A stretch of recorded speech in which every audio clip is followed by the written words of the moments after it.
following is a production of DallasCowboys.com and the Dallas Cowboys Football Club. How about them Cowboys? This is the Players Lounge, broadcasting live from Dallas Cowboys World Headquarters at the Star. Now your hosts, Barry Church, Danny McCray, and Newy Scruggs. All right, baby, it's Friday. That means it's time for the Players Lounge, and we have got content and topics to speak of. I'm Newy Scruggs, longtime Cowboys reporter, joined by Barry Church. He's the player of the Players Lounge. Our boy Danny McCray still having some time off here. Number 42, Barry Church here in the building. Church, how we doing, my man? Good, man. Hey, put it right, man. The real 42. All right, I don't want to hear all this stuff about, 42 going here, 42 going there. The real 42, B Church, man. We here on the Players Lounge, man. Where else would you rather be? It's Friday. It's a great day outside. Hey, I might even hit the links a little bit later. So it's a good day. Hey, man, I hope that pollen doesn't get you out there trying to play that golf, man. I mean, that's... man, you ain't lying. It's wicked out there, man. So you got to get some... It might be... It might be the worst it's been since I've been in Texas. Been here about 11 years now, and this is the worst, man. This is the worst it's been in a long time for me.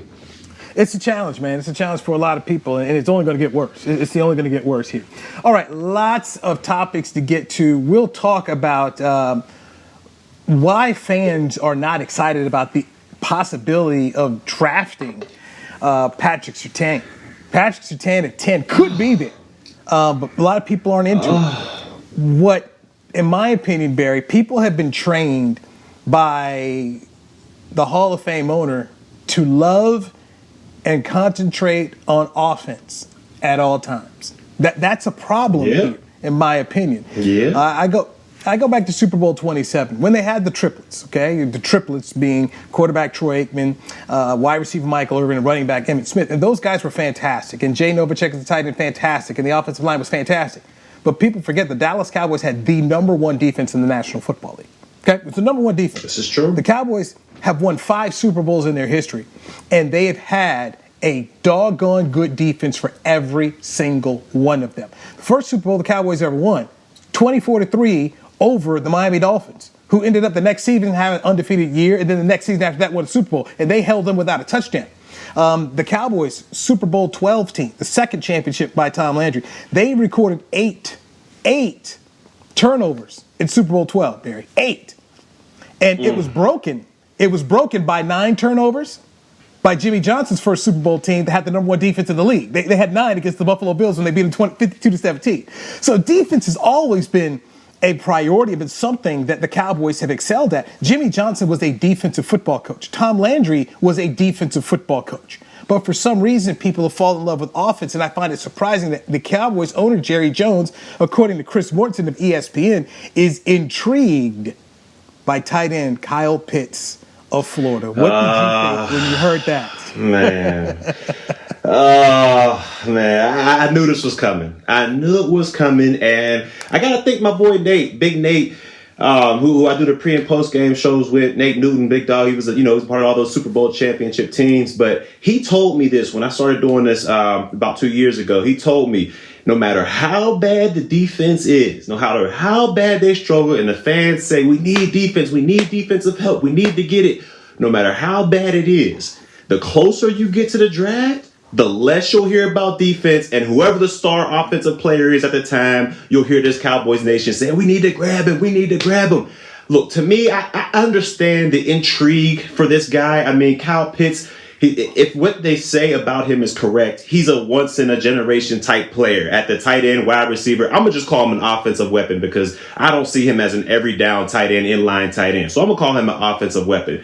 But from what they say, this guy is a mismatch nightmare. He has the long wickets. He has the long arms, so his catch radius is unbelievable. He can outrun guys at the safety position, nickel position, and definitely linebacker position after we saw what he did in his 40 time. So this guy, I can understand the intrigue. This guy can be, that Megatron type weapon to your offense. But for me, we don't have that luxury. We have, we have one of the worst defenses, not out of the season last year, but in NFL history last year. And all we're gonna do if we don't address this and we keep kicking the can down the field, we're gonna continue chasing teams. Oh, teams are going to be able to put up 30 on us, even though we may be able to put up 28 a game. We're going to be chasing teams every single game. So I understand the intrigue about this guy, but to me, we need so much more help other places that we don't have the luxury of drafting a guy the best at his position or whatever it may be. Plus, we have so many offensive weapons already. I mean, look who we have on the outside. We got Cooper. We got Gallup. We got CeeDee Lamb, who emerged as one of the better slot receivers in the league after just his rookie campaign. And at the tight end position alone, we had Dalton Schultz, who was able to have somewhat of a breakout season with the injury of Blake Jarwin. We have him coming back from a torn ACL after we paid him $24 million. So I just don't understand the stockpiling at that position, at tight end position. I don't think he's a guy that's going to just take over the league. Like, I mean, I understand he has this unbelievable talent, but I don't think he's going to take over the league like that. And I just think we need so much more help on the defensive side of the ball that we got to address it. We can't kick it down the field anymore. We can address it. We can get some help for the offensive line or something like that later on in the draft. But for me, I've got to address this defense. This defense has struggled mightily, and we need to address it. We can't kick the can down the field anymore, Newy. We just can't. All right, I'm going to give you some of the counterpoints to what you're saying. That Kyle Pitts, outside of the quarterbacks, will probably be the highest rated player, offensively or defensive, on the board. So based on that you're talking about taking the best potential player in the draft. Oh, by the way, which is what was said about Randy Moss. Yeah. Are you willing to pass on a player? So many of those who scout this game said, this is the best guy here. You could potentially get the best guy at 10. Are you willing to do that? I'm willing to pass that up.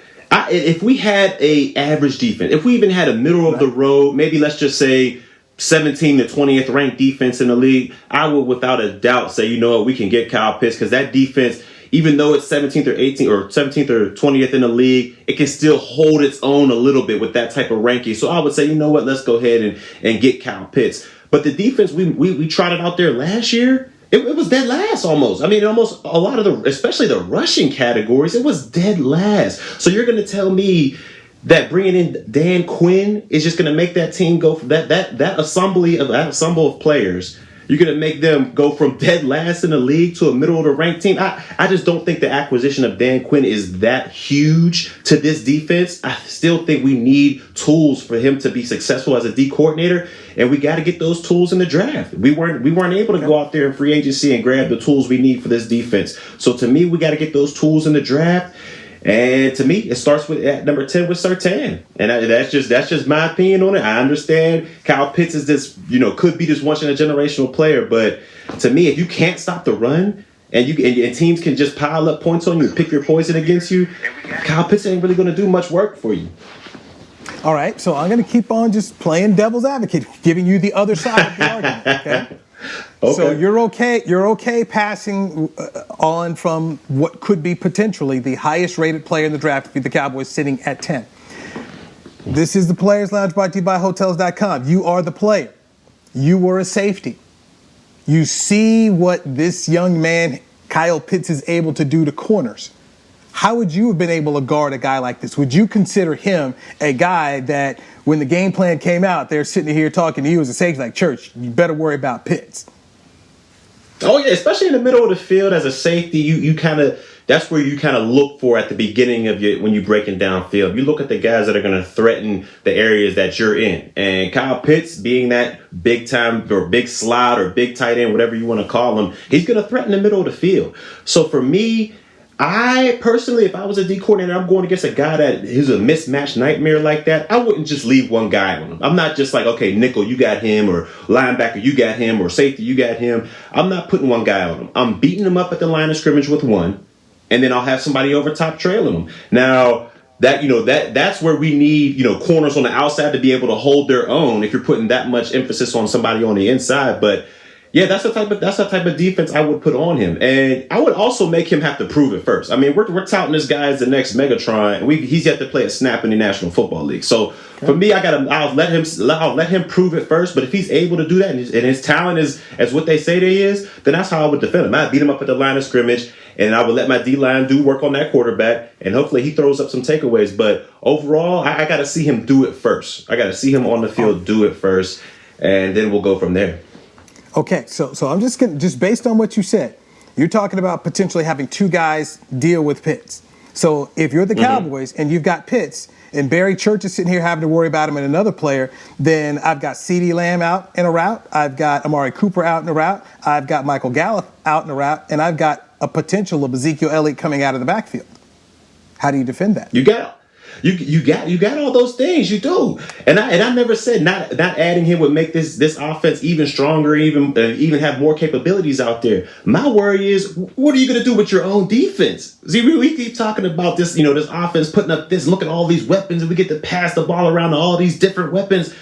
But so does the offense coming in and face our defense. They can throw the ball all over the place. They can run the ball all over the place because our defense was that porous. So do you want to be in games, 45-40, 35-32? Is that the type of games you're going to want to be in all season? Because that's the type of route we're going in. We're going in the greatest show on turf type route. And even though that 1999 St. Louis team had the greatest show on turf, they also had a top 10 defense to go along with that. So for me, I just don't see the intrigue in this. I can see the let me take that back. I can see the intrigue in why they want to get him, but I just don't think he can possibly help our team as much as building a defense can, because we already got weapons that are able to put up 30 points a game with the guys you just mentioned. If we add him, yes, that's an amazing plus. But to our defense, we're doing a disservice to our defense, and we're trotting them out there, and they're going to get exposed each and every day. We have got to go out there, and we have got to put some type of talent, something with this defense to make it just the middle of the road. That way we can get the most out of this offense, in my opinion. I mean, do we want the greatest show on turf? I know offense sells tickets, but do we want to win championships? And at the end of the day, I think that's what the defense provides. Bucky Brooks and I had a Twitter, I won't say debate, because we just had different ideas, and that's what it was, different ideas. And Bucky has spoken about, hey, if you're the Cowboys, why not build strength on strength? And just when I asked you, hey, how would you defend the Kyle Pitts, and you talked about using two guys, and then I just kind of gave out the other blueprint, okay? So now you got Cooper, you've got CeeDee Lamb, you've got Gallup, you've got potential of having Ezekiel Elliott come out of the backfield or run him in the middle, that you had these options here. I am with you. And I've been with you on this whole thing about defense. Your defense is true. I don't think people realize how bad it was last year because they were a 6-10 team, and because Dak Prescott got hurt, and then Mike McCarthy used a lot of the COVID as excuses, and the fact that his coaches didn't get to work. There was a lot of excuses thrown out there last year. When we talk about the Cowboys being 31st, there's only 32 teams in the league. They were 31st when it comes to the run, second to last. The Cowboys gave up 159 yards a game running the football. I don't think people have a true understanding of how bad that is. That's bad. Like Newy, how can we get the ball back to our offense with all these weapons and all these superstars when other teams can just grind the clock all the way down, running 150 some yards per game against us? I mean, there was so many times last year where we gave up 300 yards rushing. Like 300 yards rushing. Like, teams can control the clock. They can do what they want against us, to where our offense, we might only see, 4 or 5 possessions a game. That's how bad our run defense was, and people don't want to address it. To me, it's mind-boggling. It's a head scratcher. So let me just also keep running down, because we do a show every week and not everyone catches it. But so if you've heard it before, I'm sorry, I'm going to repeat it again. The Cowboys gave up 473 points last year. They gave up 34 passing touchdowns. Okay, 34 passing touchdowns, and that was the third most in the National Football League. And this year, just talking about some of the quarterbacks they're going to face this year, Barry, they get Tom Brady in Tampa Bay. They get Kansas City and Patrick Mahomes. They get Justin Herbert, the outstanding rookie from the Chargers last year. You've got teams like Minnesota. It's Kirk Cousins, but Kirk Cousins has Adam Thielen, and he's got Justin Jefferson. These are some of the folks that are on the schedule. They face Denver next year. They got 2 good receivers out there. You've got Washington, which is improving their football team.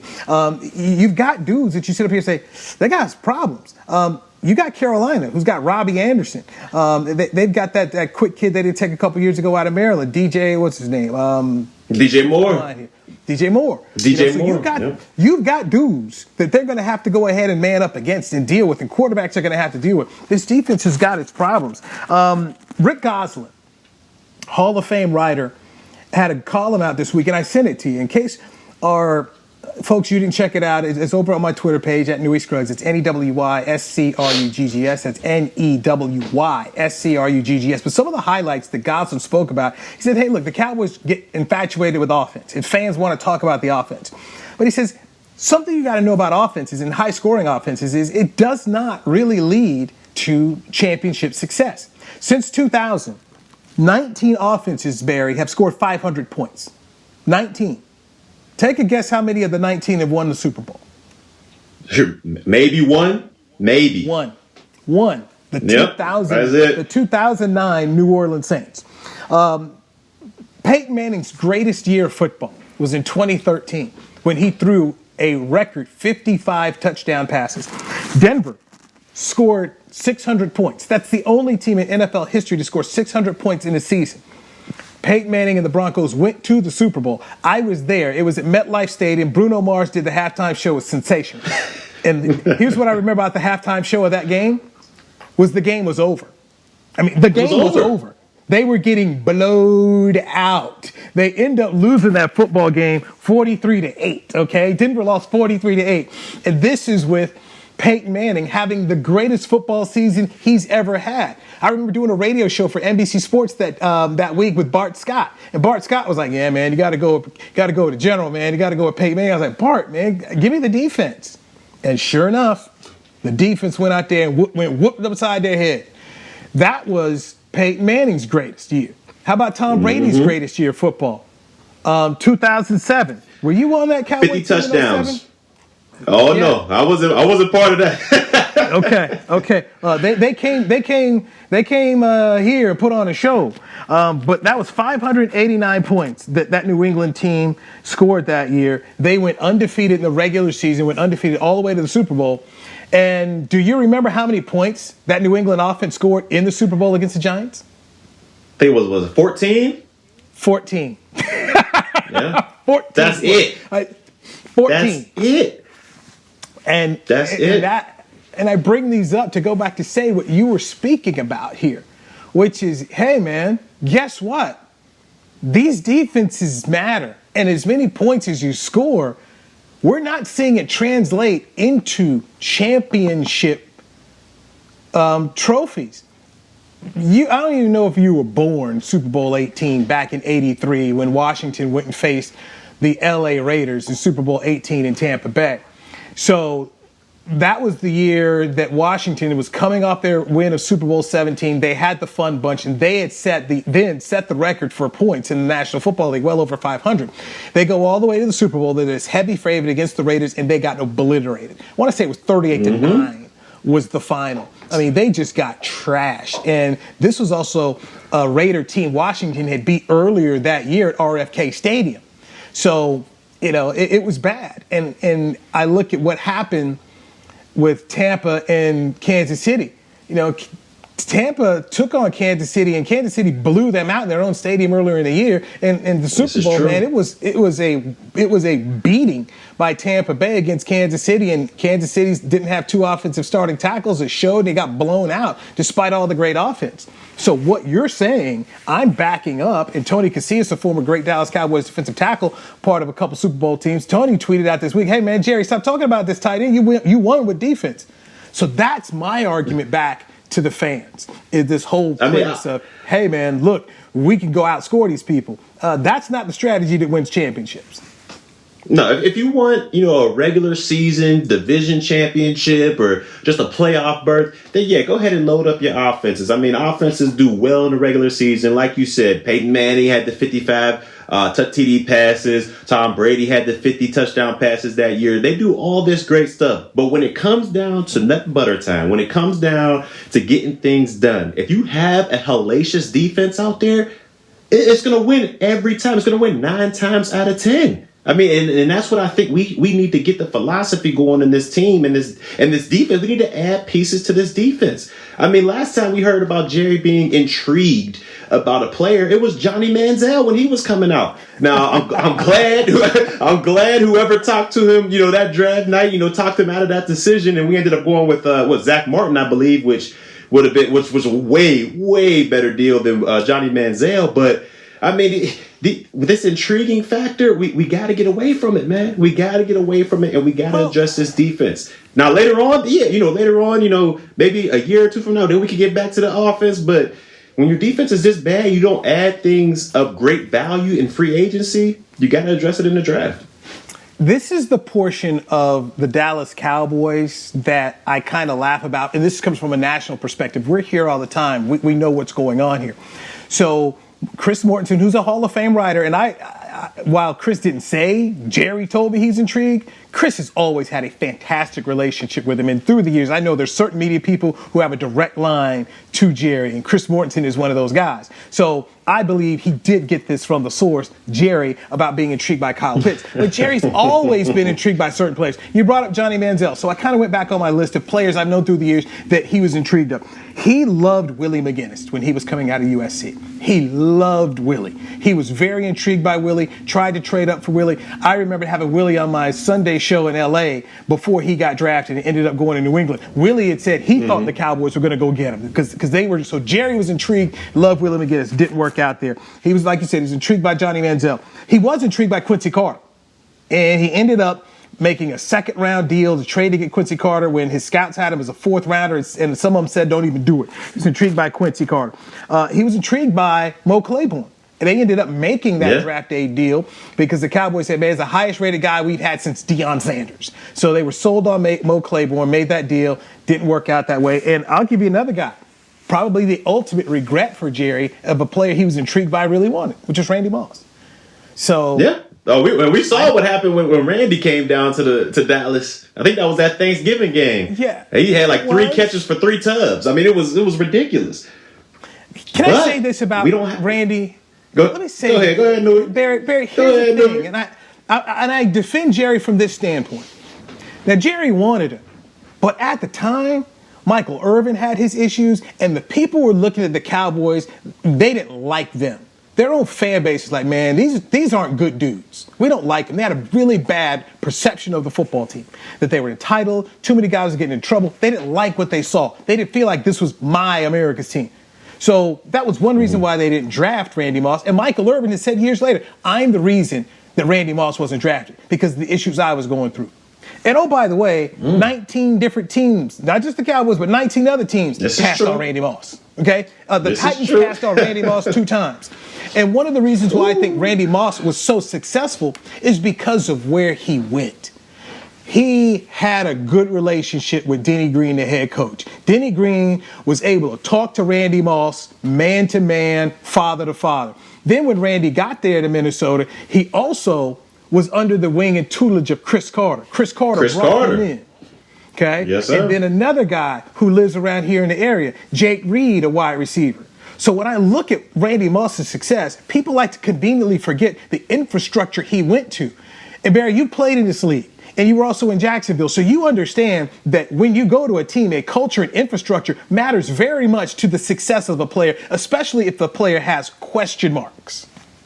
Without a doubt. And especially when you first come into this league as a rookie. If you come into this league as a rookie and you're on a younger team with not a lot of veteran presence and guys are just kind of doing their own thing, it's kind of hard to make yourself last or find a niche in this league because you're trying to learn on the fly as it is, and then when you got other guys doing that as well, it's kind of like the blind leading the blind. So luckily for me, I was able to come into this team, and back then when 2010 the Cowboys, they were a veteran laden team. I mean, they had Romo, Witten, that old offensive line before they got all the young guys in there like Tyron Smith and stuff. And on the defensive side of the ball, we had, D. Ware, Brady James, we had Marcus Spears. We had a lot of veteran presence out there to kind of show us the way and kind of lead us in the right direction. And for me, that was huge for my career because it didn't have me, every free day or every free opportunity. Oh, let me go here, let me go do this, let me go hit the streets like that.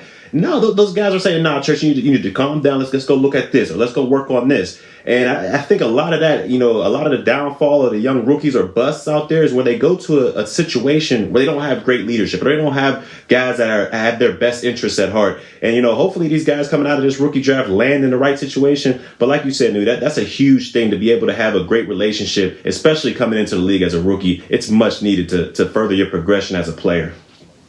And Randy Moss needed Chris Carter. He didn't need Michael Irvin when you talk about at that time where he was, because this was never about Moss's talent. That's why I tell people all the time, man, you keep going, Jerry, you should have done the talent. Nah, you're not looking at the whole picture of what was going on. You're just looking at this talent, we plug him in here. Nah, man. The organization and where they were going at the time and why they took Greg Ellis. They took Greg Ellis because, one, they had a defensive need, but they also needed a dude who had a good reputation. And that was one of the things that worked in Greg's favor, that Greg was a good, clean, wholesome guy. And they were looking for that, and they were looking for defensive help. So that's the thing that people, it makes me mad because you're not looking at the whole thing of what was. You're looking now in hindsight. Because everybody can look in hindsight about why. Everybody has 20/20 in hindsight. Yeah. We can all these teams can look back and say, man, we probably should have taken that Aaron Rodgers and not let him slide all the way down into the 20s. I mean, a lot of folks can sit around here say this now, but at that time, man, there was a reason why 19 teams passed on this dude 2 times, and Tennessee ended up passing on Randy Moss 2 times. And they taken Kevin Dyson, the wide receiver from Utah. Randy Moss had some issues and concerns from people, man. They had those issues. And Lawrence Phillips was another guy who went the year before. And Lawrence Phillips' off-field issues became a deal where it was like, man, we're not taking. Dick Vermeil came out and said, man, we are not drafting Randy Moss. Because they were part of drafting Lawrence Phillips. And that stuff matters come draft time here, man. And that's why I said I wish we would have done it. And we kind of did this where we went and kind of got a veteran free agent presence in that secondary with DeMonte KZ back there, because Neil, he's going to be with the linebackers, and so I don't really consider Neil as a part of the secondary right now. But we kind of addressed it with KZ getting that veteran presence. But he really doesn't have enough. He has some experience, but not as I wish we could have had. I wish we could have got one of those more maybe 6, 7, 8 year in the league type veteran safeties who had a plenty of experience, because they could have showed those young guys. Because we got a young secondary. If you look at it, we got a super young secondary. We got Wilson, who's I think he's in his 3rd year, but only really 2nd year of kind of playing. Then we got, Diggs, who had a good up and down rookie season, but he has potential coming back from an injury. And then we might potentially have another corner in this draft, whether it be Surtain, Farley, or Horn, the kid from South Carolina. We might have another guy in the secondary. So we'll have an extremely young secondary. And that's why, to the point, I wish we would have went in free agency and got kind of a Tayshaun Gibson or got a Trey Boston or somebody like that who's had miles and miles of experience in this league and can kind of show these guys the ropes and get the most out of their production. But, hopefully KZ can be that guy for this team. I'll push back on KZ because I'm going to stay consistent with what I've said before, even when I was hoping they would sign him. The benefit he'll bring is that he can at least explain to guys what Dan Quinn, the defensive coordinator, and Joe Witt, the secondary coach, want. Hey, guys, line up here, do that. And if he can get on the field and line some guys up in the right place here, that's a benefit to me. And versus a guy coming in here who's still trying to learn what it is they want. That, to me, is why you paid for the player and you brought him in here, is this experience that they got here. All right, we got to take our first break. Can this be a bounce back year for Ezekiel Elliott? And I want you to think about this question during the break. Church, I want you to think about it, and I want an honest answer. Okay. Do the Cowboys have any blue chip players on their defense? All right, going to answer that on the other side. You're checking out the Players Lounge right here on Hotels.com, or sponsored by Hotels.com on Dallas Cowboys. TalkStar.com radio. Adjust your cleats, adjust your pads, even adjust your helmet, but seriously, don't adjust your underwear because once it's seen, it cannot be unseen. Tommy John's fabric keeps you cool and dry on the field or in the stands, and now they even have loungewear. Yeah, loungewear. Shop underwear at TommyJohn.com/Cowboys for 15% off your first order. That's TommyJohn.com/Cowboys. Hey there, Cowboys fans. With Tide Cleaners at-home pickup and delivery, cleaning your clothes has never been more convenient. Simply sign up at your local store, set out your dirty clothes, and one of our Tide Cleaners professionals will come directly to your home for a totally contactless experience. Your clean garments will be returned promptly the next scheduled delivery day, so skip the errand and enjoy life, not laundry. Visit TideCleaners.com or your local store to sign up for Tide Cleaners at-home pickup and delivery today. Grab some OtterBox gear and get ready for hanging with the boys. From rugged venture coolers to tough-as-nails elevation tumblers, we've got what you need to keep your game day drinks frosty and your football feast ice cold. And with cases, screen protectors, and power accessories, you can defend your phone and stay connected to every play. Gear up at OtterBox.com and amp up the fun of every Cowboys game. That's OtterBox.com. Is your family a Cowboys family? Have you taken holiday photos at the Star? Was your wedding theme blue and silver? Have you convinced your kids them is spelled with a D? If so, every game day feels like a vacation to you, so treat it like one. Whether you're traveling to the game or watching from your favorite vacation spot, book a place to stay on Hotels.com. Proud partner of the Dallas Cowboys. Back to the Players Lounge.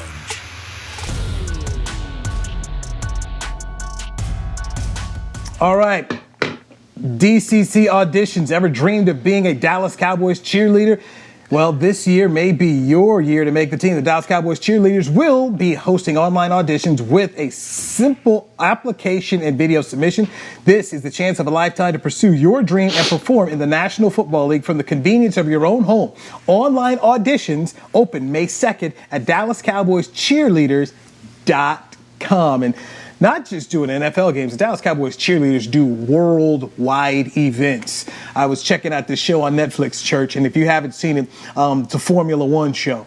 It's about the best race car drivers in the world.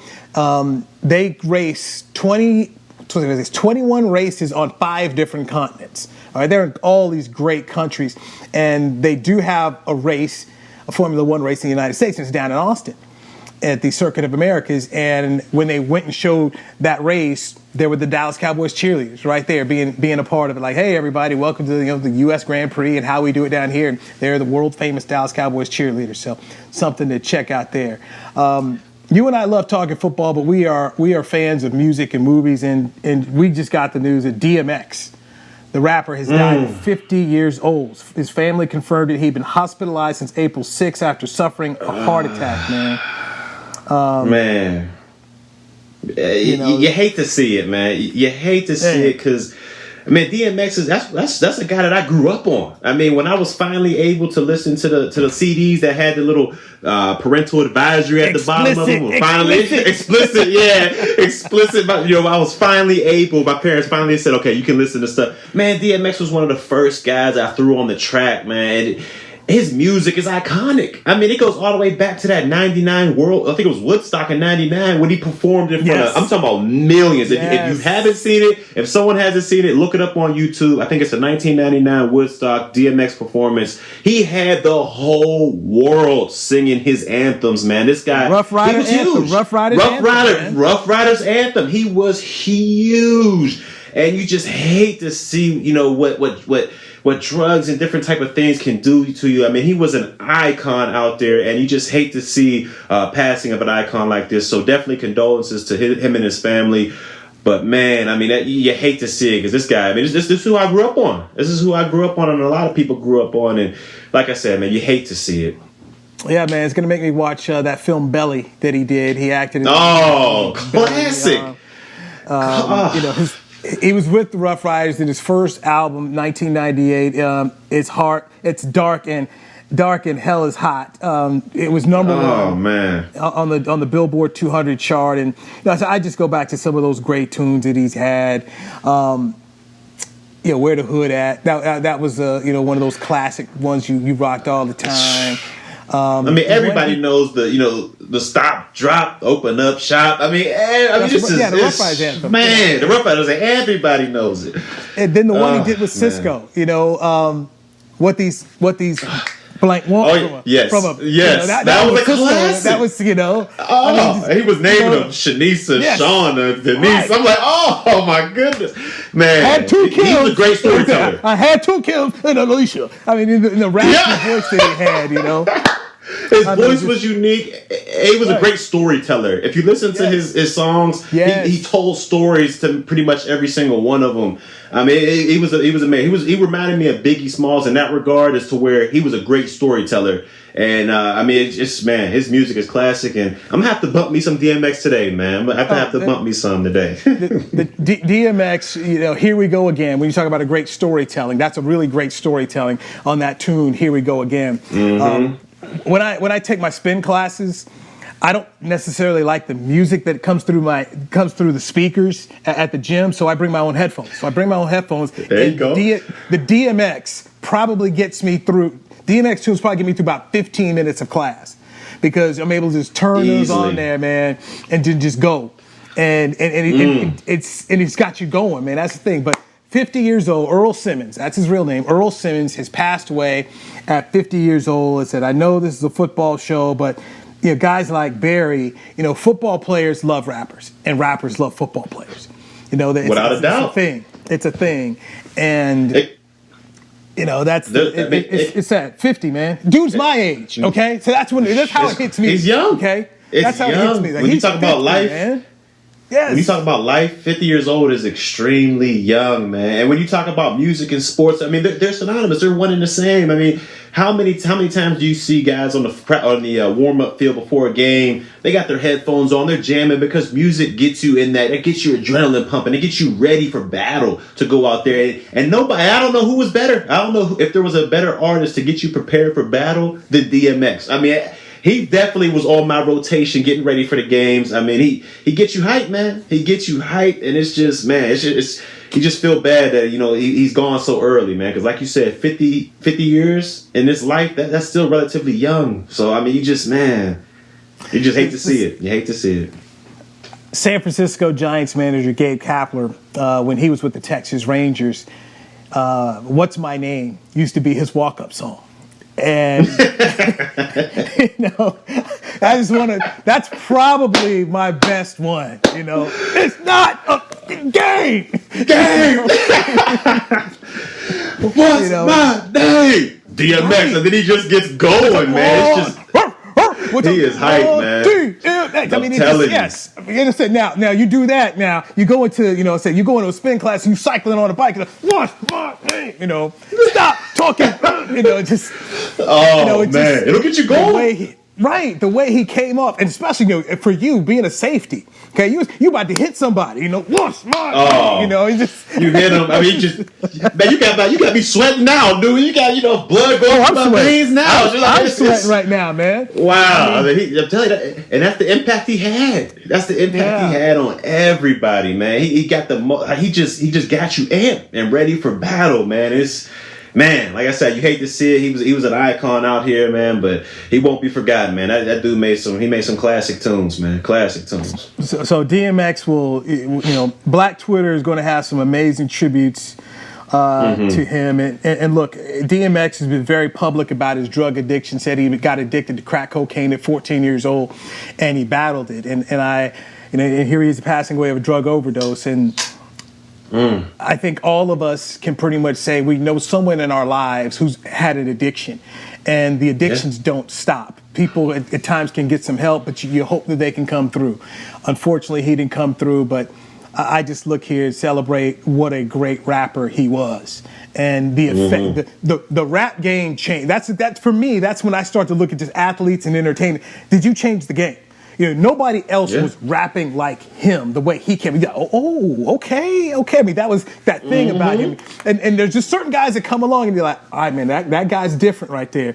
The DOC was one of my favorite because when he came out, and he was with NWA, but then, all right, man, hey, look, Dr. Dre's got this one guy right here, and it's the DOC, and he came out at a whole different level. The one song, Getting Funky, was just so different. You're like, oh, man, okay, I hadn't heard this. And I don't know if you know about the DOC, but do you know what DOC stands for, Barry? No, what's it stand for? Dallas Oak Cliff. He's from here. Man, I would have never thought that. Yes, the DOC is being with NWA. I thought he was, a West Coast guy. Right, and yeah, that's the thing. So he wrote a lot of their music. He and Dre, they wrote and Cube, they wrote a lot of their music and lyrics. And so he came out and did his own album, and then he got in that car accident. And I tell people all the time, we probably don't ever hear of Snoop Dogg if the DOC doesn't get in that accident.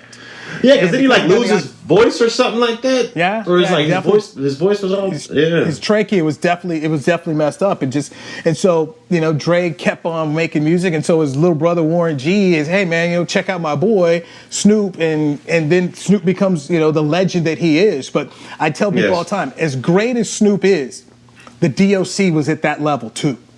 But that's what happens, man, when you just think about it. But when I bring that all tied back to DMX, who's passed away today, which is, hey, man, there's these certain guys that come along, and you just say, hey, man, that guy's different. And it's the same way we look at athletics, like, hey, man, that guy's different right here. And he's what they're saying? He's pretty special. That's what they're saying about Kyle Pitts right now. They're saying, hey, this dude is different. This dude is we're thinking alike now. We're thinking alike now. As I said, he's different. And now this is great because it comes back to the thing I was going to ask you before. Name me a blue chip football player on the defensive side for the Dallas Cowboys. Blue chip. Chip. Now, to me, a blue chipper is a guy that he's there every day, down in and down out. You can count on him. His play doesn't drop off at all, and he's your backbone. To me, for the Cowboys defensively, after looking at last year, I mean, maybe one. And he has to get back to his form, and I think that's what'll seclude him from being a blue chipper. Is I would say D-Law, but last season he was a part of that historically bad defense, and he didn't play as great as a lot of us thought he could play. So he's the only one I might consider for blue chip. But other than that, I don't see anybody else. Because LVE, he possibly could have been in that blue chip situation, but he has injuries. I mean, and who knows what's going to happen going forward with him. So to me, D-Law maybe, but that's a maybe for me, and that's the only one I could think of right now.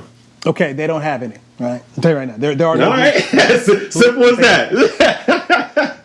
Blue chip players, scouts, when they start to blue chip play, they are elite players. The Cowboys do not have an elite player on their defense. And I went and talked to Chris Landry about it. Chris Landry used to run the scouting combine. He also used to draft for the Tennessee Titans, and he drafted Eddie George. And he has his own football service, LandryFootball.com. So I asked Chris, because I wanted to bring this to the show. I said, Chris, give me your opinion about Tank Lawrence, because that's the closest of anyone who we could have. Because I had a debate. I had a debate with my guy Pat Doney over at NBC5, and Pat Doney would say, hey, Tank is a blue chip. I said, the Cowboys don't have any blue chip guys. He says, Tank Lawrence is. I said, I don't think he is. So I asked Chris. Chris said, quote, he graded out high red grade and some in the blue area, which is the highest grade level in league personnel.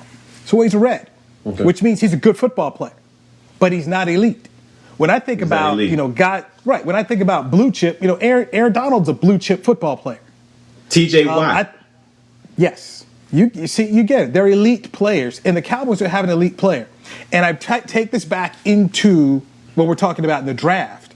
The Cowboys are sitting here at 10, and if things go the way we believe, that there'll be a whole lot of offensive guys going, they could have the first shot at a defensive player at 10, which could be Patrick Surtain of the University of Alabama, the reigning SEC Defensive Player of the Year, part of the national champions. Here's a kid who walked onto the campus of the University of Alabama at 18 and got a starting job in the backfield. Nick Saban, his whole NFL and his whole defensive philosophy started as a defensive back. Played defensive back at Kent State for Don James. That's his deal. He still will coach defensive backs to this day. That's his thing, okay? That's where you can't fool him.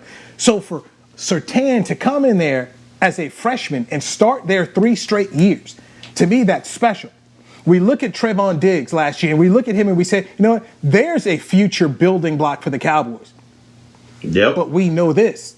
He was the number 2 corner at Alabama to Surtain. So to me, if you can get 2 good corners and I can get a blue chip player, to me, you need a cover corner in this league. You were on that Jacksonville team. You guys had a blue chip corner there. You had Jalen Ramsey. Yes, you had we a did. blue chip, and you had several blue chip players, but you definitely had one there. There's not a blue chip defensive player up front to me. There's not a D lineman or edge guy at 10 that's a blue chip guy, but you got a defensive back there.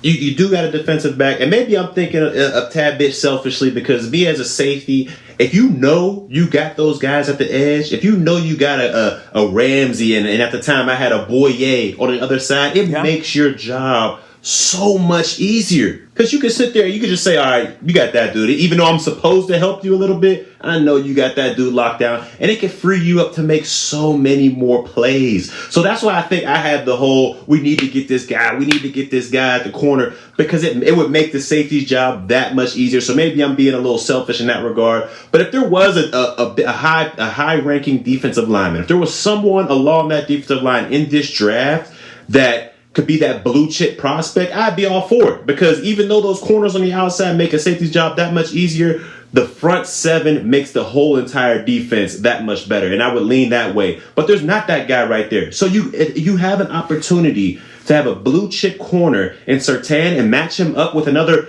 building block possibility in Trevon Diggs on the outside. I think it's a no-brainer. Because if you have those 2 out there who can play zone, they can play man, they have the abilities to go out there and guard the number 1s and guard the number 2s and pretty much make them irrelevant. If they can do that out there on a every down basis for this Cowboys team, I mean, it'll be night and day. But once again, they got to put the work on the field to be able to do that. But to me, you can't pass up on a blue chipper like Surtain, a guy that you said is a 3-year starter at Alabama. He's gone against the best talent because, like you said, he was the number 1 corner, not Trevon Diggs. He was the number 1 corner, so he was going against the SEC's best. And we know as a conference, the SEC is heads and tails above any other conference in college football right now. So he's going against the best talent out there. I think you got to go ahead and get this guy. You need to assure that side of your defense. And I know it seems like a broken record because I've been saying Surtain since we started talking about the draft. But for me, it's a no-brainer. We got to get this guy to help shore up the back end since they don't have any blue chip prospects to shore up our front end. I think we got to go Surtain there. But that's just your boy thinking. Well, I just think if you're trying to talk about winning a Super Bowl in some of the 5 building blocks that you need a quarterback, you need a left tackle, you need a defensive run stuffing guy, you need an edge guy, you need a corner. You need a corner. You need a wide receiver. You need these are the kind of things that you need here. And I think Surtain can help them out. In this book here by Bill Walsh called The Score Takes Care of Itself, when Bill Walsh started his rebuild and they started to win a championship, in 1981, he decided to go heavy at the quarterback position because the 49ers were not where Bill wanted to be. And obviously the guy who was the kingpin was the corner he took in the top 10 in Ronnie Lott. And one of the things in reading about this book, he spoke about Ronnie Lott. He says, when you bring a Ronnie Lott in your organization, you're actually bringing several Ronnie Lotts aboard because they create others in their own image. And when I think about a guy like Surtain coming to a legendary program like Alabama and starting from day one, that guy had different traits. Okay? Because you think about this now. Alvin Kamara transferred out of Alabama because he couldn't get no run. He did. Okay? They were stacked. They were stacked. Right. Yeah, they had a lot of cats back there for sure. Right, so this is a program. I mean, it's tough to compete in. I mean, Mac Jones could end up being the 3rd overall pick in this draft. This guy was sitting behind Jalen Hurts and Tua, okay? This guy was sitting in the back. And they had 2 other guys who ended up transferring during that time to Jalen Hurts. So when I bring this up, it's tough to play at Alabama. And you just don't walk in here to a defensive position that Nick Saban knows left and right and start from day one, become a championship player, become the SEC Defensive Player of the Year, finish second in the Defensive Back of the Year award. The kid from TCU, Mooring, won it. But this is, to me, when I look at this, is a guy who's got a resume that says, yeah, I want that. Give me some of that. And fans aren't excited in church. I'm just trying to understand, how could you how could you not be excited to improve your football team? And no, you ain't going to fix everything, but at least start. The Chinese got a saying, church, says, when's the best time to plant a tree? 10 years ago. When's the next best time? Today. So start working on your defense today. And I understand why people aren't excited because, like we mentioned earlier, man, offense, that sells tickets. That gets the people excited. That gets people wanting to come see them. When you got a high-powered offense, you got the greatest show on turf. That's why cats aren't really excited about Surtain out there because he's a defensive guy. He's a corner, very solid corner, but that's not the thrill seeker that they want on this Cowboys team. So for me, it's a no. We got to get this guy. I mean, There's no other prospect to me. I mean, unless you want to trade back and kind of get a lot of depth pieces, that could be an option. But to me, you got to go on the defensive side of the ball. And what furthermore about him, when you go to Alabama and you're coached up by a guy like Nick Saban, it makes you very coachable when you come to the league. And that's a big thing that rookies don't seem to mind when they come into the league. They think they know everything. I mean, they think, we understand that. It's cover 3. That's easy. What are you talking about? I could do this with my eyes closed. And they go out there and they get exposed. But you rarely see that from Alabama players coming in. They're very coachable and they're able to pick up schemes very fast. So for me, this guy's a no-brainer. He has all the tools you need. He's smart, he's physical, and he can go out there and make plays. And that's what this defense needs badly, is playmakers out there instead of guys that letting guys run for 300 yards on us. We need playmakers out there, and this guy's there at number 10. A couple folks here, just reading some of the comments we're getting. Says Newy completely against the offensive player, laugh out loud. Another says that's why I like Horn. He's a total dog, but that's me. Peace. Another person says from the talk, Horn has that type of attitude as well. And they're talking about J.C. Horn, the corner from South Carolina. Here's my thing on that. And you can speak to this better than me because you understand the concepts even more. Horn, to me, looks like a guy, you put him out there on the island, let him do his thing. You're not trying to have him sit up here and play in a bunch of zones and thinking just, hey, man, you know what, go over here to your side, take care of the business, which, will make him a great 3-4 player. But Dan Quinn is playing that Seattle defense, and they're using a lot of zone. So I don't know if I want to draft a guy like Horn and put him in the zone. You've spoken before about Mo Claiborne, you and Danny McCray saying, hey, you guys felt that, hey, here's a man guy. They tried to start having him play zone, and it didn't fit with his skills. Patrick Surtain is a guy that can do a whole lot of things. That's the ability of him. Is he's such a technician that he can do different things, and he can play the run very well. I don't think people are talking about that enough. J.C. Horn's a good corner. I'm not saying, but he doesn't play the run the way a guy like Surtain plays the run, and I think that's going to be important to a guy like Dan Quinn in his scheme. And you just mentioned it earlier. I mean, we saw a perfect example of that. And not saying that J.C. Horn can't play zone or anything like that, but when you got a guy that's a shutdown corner, and his mentality, he's like, I got this guy, I got the best guy, I guarantee you this guy won't catch anything. When you got that mentality, kind of similar to what Mo Claiborne had when he came in there. He was that Thorpe Award winner. LSU had him go out there and just shut down the main guy. Just go out there and do what you do best. That's play man-to-man. There wasn't a lot of communicating. There wasn't a lot of, I got this guy. If he goes under shallow, let me alert you and all that other stuff. When you're a man-to-man corner, that's who you got. And that's what hurt Mo when he came here, because we were more of a zone team, especially a cover 2 zone team where you just had to get hands on them, that you had to see more. You had to see more out there. You weren't just focused on one guy. And that's what kind of scares me with this J.C. Horn guy is he's a great man-to-man guy. He can lock guys up. But if we're in that zone scheme, if we're going to bring that Legion of Boom type defense down here where they were more zone and a lot of communicating, is he going to be able to do that? Is he going to be able to see, okay, I got a slot receiver right here. I need to play 2-1 because if that slot goes deep, but this number 1 stays shallow, I got to alert my linebacker to get shallow, and I got to go ahead and cover this number 2. There's a lot of thinking when you get involved with a primarily zone team. So that's just what I would think about that. I know Surtain has the pedigree. He has that technique to be able to do both. That's why I lean towards him. Nothing against J.C. Horn, but this guy, Surtain, he could do the best. He's the best of both worlds, and that's why I say you got to get him. He's what you call a clean player.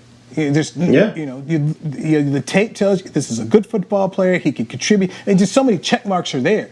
There's not a lot of downside. There's not a lot of gambles here. And I just don't think the Cowboys can back here gambling. This is what you want. A guy who's played at the highest level, who's won a championship, who's been a guy who's been starting since day one, who clearly can play for one of the toughest coaches in all of college football, who understands what that kind of complex defense is there. So, boom, love that guy. Church, you brought up another topic here, and I want to make sure we get to it. Can Ezekiel Elliott have a bounce-back season? Go. I hope and I pray for the sake of this football team that Ezekiel Elliott can bounce back and have some type of form that he used to have. I don't think we'll ever get back to that 2016 Ezekiel Elliott because he was the main focus of the team. He was the guy that was getting the ball down in and down out. He was the engine that kept this offense going. Over the years, we kind of transitioned to now Dak is basically the offense and the engine that keeps it going. And Zeke is kind of a just, all right, let's run the ball, let's keep the defense honest type role. So even though I would love for him to get back to his old form, and I think that would get the most out of this offense and out of this team if we were able to control the clock through the run game, I just don't see it happening because we have an offensive coordinator and we have an offense with a head coach that is he's very, very dominant when it comes to throwing the ball. We've seen it last year. I think, like you mentioned earlier in our group chat, I think, Zeke was 16th in rushing attempts in the National Football League. The Cowboys as a team, they were. As a Cowboys as a team, okay. But still, he's not getting the carries that we think a guy that's getting paid, whatever he got $90 million should get. And then you got guys thinking about adding another offensive weapon in Kyle Pitts, another guy that's going to take the ball away from Ezekiel Elliott when we already have CeeDee Lamb, Michael Gallup, Cooper that's going to spread the ball around. When we add another offensive threat like that, the ball's getting spread too thin. And I don't think he'll be able to get the touches necessary for him to go out there and be the best back he can get. Because I think the running back position, you got to have that rhythm going. You can't just, let me hand it off to you once every couple of downs and I want to see you make a big play. You got to get that rhythm. You got to kind of wear that defense down. And with the offense we have, the passing heavy offense we have, and especially if we add another Kyle Pitts to this situation, I just don't see the ball being able to get to Ezekiel Elliott. It'll be spread too thin and he might have an all right season, but it won't be what we're used to or what we were used to back when he was in his first couple of years in the National Football League. Brother, I'm sitting here in my SWBC virtual home studio saying to myself, yeah, Church, you're right. When you first came up and had the question, I said to myself immediately, he won't get the chance. You won't get the chance at a bounce back year. And the unfortunate thing for me is fans want to beat up Ezekiel Elliott for his contract now. And here's where I will defend Ezekiel Elliott. They signed him to be a bell cow running back, which is why he got $90 million and set the market. Then you hired a football coach who's never done that as a head coach with his football teams in Green Bay. They never featured a running back. And all we have to do, if you're a Cowboy fan, is go back to when was Emmitt Smith doing the bulk of his damage? It's in the fourth quarter. Because it was a consistent thing. It's like boxing. Jab, jab, jab, jab, jab, and next week, bam, you get knockout punch. And that's what Emmitt was able to do. It's a continual thing. It's watching the greatness of Derrick Henry. Tennessee runs the football. And so by the time the fourth quarter, all those body blows, all those jabs got you, and here comes the knockout punch. Ezekiel Elliott's not going to get that opportunity here, even though Mike McCarthy at his press conference spoke about, trying to be more balanced. But I'm sorry. How can you be more balanced when you got the doggone owner saying he's intrigued with Kyle Pitts? You're not intrigued by your running back. You're intrigued by throwing the ball all over the place and getting Dak Prescott more weapons. And I just think that poor Ezekiel Elliott is not going to ever lead the league in rushing again. I think we could say that, Church. Yeah. I don't see him leading the league in rushing again. I don't see it because they're not committed to it. Your offensive coordinator is a former quarterback. He wants to throw the ball. It's 3rd and 1 or 3rd and 2. They sitting out here throwing a route to a rookie. They don't believe in it, man. They don't believe in it. He's got to fix his fumbling problems for last year too. I want to make sure I put that out there. He's got to improve. And I know you thought that he wasn't in shape the way he needed to be, and he battled COVID last year. It was definitely a down year for Ezekiel Elliott. But when we talk about bounce back, I think the first thing has to start. There has to be a commitment to running the ball. And there's not a commitment to running the ball from this head coach. It has to be. And I think the biggest wall or the biggest defender Zeke's going to have to overcome is going to have to be his offensive coordinator. I mean, like you mentioned, there were so many times last year where we're like, wait, what are you doing? You got a $90 million running back, 4th and 1, we're throwing a 5-yard hitch to CeeDee Lamb. It's just it's just head scratching moments like that to where you're like, wait, what's going on? And I know I joke a lot about him being a fullback and all this other stuff, but there was instances last year where he lined up as a fullback, and I'm like, wait, what? You're using him as a fullback to fake him the ball and then pitch it to Tony Pollard somewhere. Look, I don't understand that. You got this guy. He's $90 million.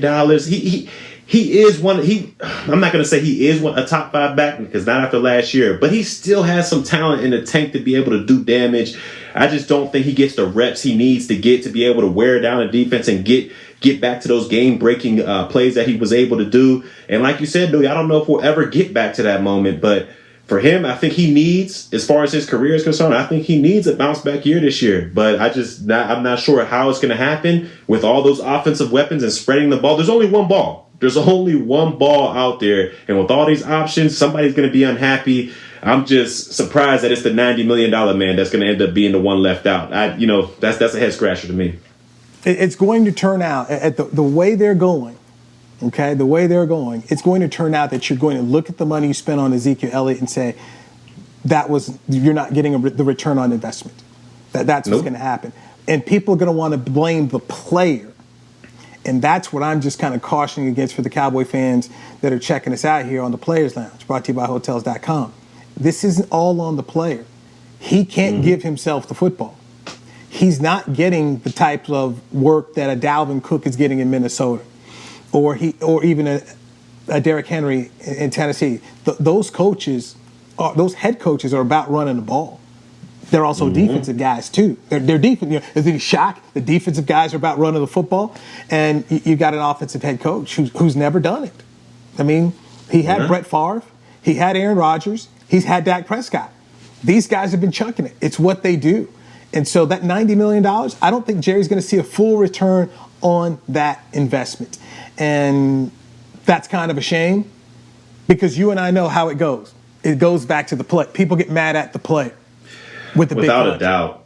They're going to say, "Oh, he got this big deal. Look, he just got his money and quit." And that's, like you said, that's completely unfair. I mean, there's a lot of examples out there. Hopefully, this offensive line will be able to withstand this long season. They'll be able to stay healthy. That should be able to help him out. But like you said, I mean, they're going to pile on him just because his contract was so high, and they're going to expect him to be able to do this and that each and every down. But when you don't get the opportunities, and at the end of the year, you're only rushing for 800, 700 yards, people are going to dog you out for it. And then they're going to come around, oh, he needs to get a pay cut, or this, that, and the third needs to happen. It's just the way of the game, I guess. And also, and I don't know how you feel, but I feel that Kellen Moore gets away from the run game too quickly. The one time where I felt he didn't get away from the run quickly and they ended up coming back and you saw him win the game was Atlanta. They were down in the game, but he kept running the ball. And that to me is something I would like to see him as an offensive play caller improve upon, which is, hey man, down 10 doesn't mean you have to give up on the run. Down 14 does not mean you just have to give up on the run. If you've got a special running back, and I do think Ezekiel Elliott's a special player, don't just give up on him. They need to start to utilize the special player more, in my opinion. Because if Ezekiel Elliott is providing you that ability that, you can hit him in the pass game and he can hit you up the middle, then you truly can get something more out of your offensive weapons on the outside. And it was a head scratcher to me that you would think after Dak went down with his gruesome injury that we would lean on Ezekiel Elliott to kind of be that bell cow, get us back in contention. And with Andy Dalton in there, I mean, we still slaying that thing. We were still throwing that thing all over the yard. And it just goes to show you that, that's what the philosophy is of this offensive coordinator. It's, look, I'm here to chuck this ball. I'm here to sling this ball all over the place. This is Madden. This is Madden for him. And hopefully he learned and he'll get back to more of a balanced structure, but I don't see it happening. I see him still chucking that thing, especially when he gets Dak back. He's going to be like, look at my guy's back. Let me show you what he can do. And I can see us throwing the ball 40 to 50 times a game. I can see it happening to him. And what I'll be interested to see is, will Ezekiel Elliott step up and say something? We saw that happen at Ohio State. His last season, they ended up losing the football game, and he just basically came out and called out the coaches. I didn't get the ball enough. He took criticism from Buckeye Nation, but the next game, they gave him the ball, and you know what they did? Won. And with the bowl game, you know what they did? They won. You know, they got the coaches, once again, they outthought themselves. They didn't think they needed, at the time, Ohio State was 15. They weren't giving 15 the ball. Give 15 the ball and you can win some games. And that's what they did. Didn't lose another game. So that, to me, I'm just kind of waiting to see. Because if you're Ezekiel Elliott, you know, too, if you're not getting the ball, then you're not able to put up the numbers. You can't get to the Pro Bowl. You can't get to where you want to get to if you want to have this really, really legendary career without that ball. So let's see if Ezekiel doesn't get to that point where he says, you're not feeding Zeke. This isn't right. And because of the way his contract's set, it's not like you can get rid of him. I know trade Zeke. You can't. Ezekiel Elliott's going to be here another 2-3 years. 2 to 3 years minimum because of the way the deal's set up. So they've got to find some peace and harmony to make this thing work, man. They got to. If we want to be the team that we think we can be, if we want to be that team that can win a division, go far in the playoffs, and do that, and the third, we need to be that balanced. I mean, we've spoken about it time and time again on this show. Yeah. The balanced teams, they take it to the next level. The teams that are one-dimensional, there's always that opposing team out there that'll figure it out, and they'll shut that one thing you do well down. You have to have a backup plan. And right now, we pass the ball over the yard, and we're not able to run it. The teams, once they shut down that pass, we've seen teams kind of just pile it on us. So we got to get back to that more balanced approach. And hopefully that's what Kellen Moore and Mike McCarthy are brewing up in the lab, because I'm telling you right now, throwing it 40 to 50 times a game, they're just going to get you in a long deficit, and we're going to be doing a lot of empty calories, empty stats, and that's going to relate to 7-9, because there ain't no more no, you can't be 79 anymore. 7-10 or something like that. So yeah, so I don't see it happening. So we'll see what happens. Yeah. Well, I know that 7-10 means we'll be talking about who's going to be the head coach for the Cowboys next year, because Mike McCarthy can't get away with let's go 6-10 and 7-11. And to go 7-10. You're not going to see year 3, man. If that's what you're doing. Ain't no running back. Ain't no running back after that. Yeah, right. Swoop. Hey, man, this hour keeps flying. We've gone a little bit over the hour, so thanks to our producer Chris Beam for handling everything and keeping this going straight. All right, hey, we miss our guy Danny McCrae. Danny will be back here. He's got some special projects, things he's working on right now. But for Barry Church, number 42 of the Dallas Cowboys, I'm Newy Scruggs. Checking out the Players Lounge. We'll talk to you next Friday, 11:30 Central. All right, that's Texas time, 11:30 Central, North Texas time. All right, take care, everybody. Be well. The real 42. You heard it. This has been a production of DallasCowboys.com and the Dallas Cowboys Football Club. How about this, Cowboys?